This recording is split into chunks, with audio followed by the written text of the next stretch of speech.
A boundary is not about telling another person what to do. It is about telling another person what you will do in the face of the other person's continued unkind or undesirable behavior. While it is hard for most people to accept, we cannot control another's behavior. What we can control is our own response in the face of others' behavior. A boundary is about telling your truth and taking action on it. For example, I'm no longer willing to be with you in public when you put me down.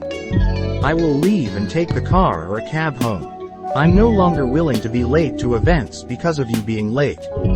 The next time you are late, I will leave without you. If you continue to be late, then I will just plan on taking separate cars. Your constant criticisms feel awful to me. From now on, when you are critical, I will tell you that it feels awful and leave the room. Then, of course, you have to take the action you have said you would take. If you do not take action, then what you have said is a manipulation rather than a truth. A boundary means nothing until you are willing to take the action. The tricky part of this has to do with your intent. If your intent is to control the other person rather than take loving care of yourself, then your statement and action is just another form of control. If your desire is to take responsibility for yourself, then your tone of voice will be calm and matter-of-fact, just letting the other person know what you will be doing or are doing. If your desire is to control the other person, then your tone of voice will be angry, blaming, and accusing, and your energy will be hard and closed. We cannot hide our intent, it will always come through in our energy and our tone of voice. However, you might try to mask an intent to control. The other will always pick up on it and probably react to it with his or her own controlling behavior. You are coming from a place of personal power when your intent is to take loving care of yourself rather than control the other.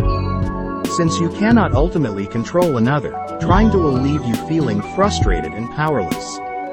The challenging part of this is taking loving action on your own behalf. In order to take loving care of yourself, you need to be willing to let go of the outcome regarding how the other person will feel and behave.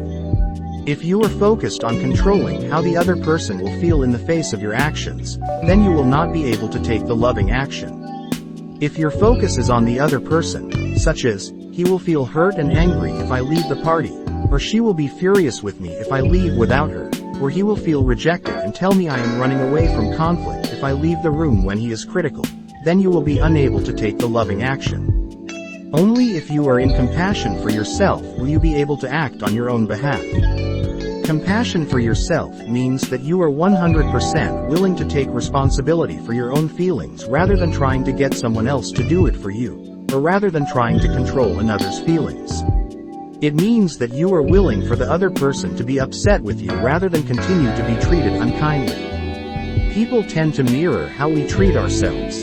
If you tolerate unkind treatment, you are letting others know that it is okay to treat you badly. By taking loving care of yourself in the face of others' unkind behavior, you will find that generally others will respect you and treat you well.